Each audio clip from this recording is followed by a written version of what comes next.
ইচ্ছা, আশা, প্রত্যাশা, আকাঙ্ক্ষা এসবই তো মানব সমাজের চালিকা শক্তি, তাই না? যদি কেউ আপনাকে প্রশ্ন করে যে আপনি কে, তবে আপনার উত্তর কি হবে?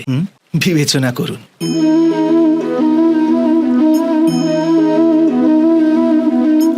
আপনি তখন বুঝতে পারবেন যে আপনার ইচ্ছাই আপনার জীবনের ব্যাখ্যা।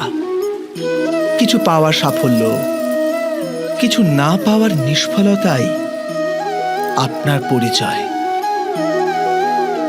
অধিকতর ব্যক্তি এইভাবে জীবিত, নিজের ভেতর থেকে শেষ হয়ে যেতে থাকে, তবু নিজের ইচ্ছেগুলোকে মারতে পারে না। ইচ্ছা তাকে এমনভাবে ছোটাতে থাকে যেমন মৃগের নেশায় শিকারী। কিন্তু আবার এই ইচ্ছাগুলির গর্ভ থেকেই জ্ঞানের প্রকাশও ঘটে। কি করে?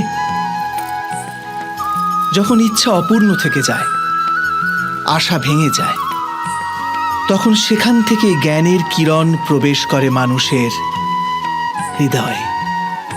না, এই গাথা শুধু ইচ্ছাদের পরস্পর সংঘর্ষের নয়, নয় মহতাকাঙ্ক্ষা থেকে জন্ম নেওয়া ভয়াবহ রক্তপাতের।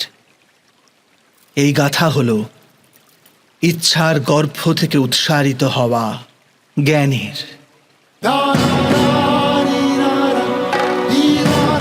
আমি বাসুদেব শ্রীকৃষ্ণ আপনাদের সকলকে নিমন্ত্রণ জানাচ্ছি এই যাত্রা শুরু করার, যা জীবনের মর্ম শেখাবে, মনুষ্যত্বের ধর্ম শেখাবে, পাঁক থেকে উঠে এসে পদ্ম হয়ে ফোটার ধর্ম শেখাবে।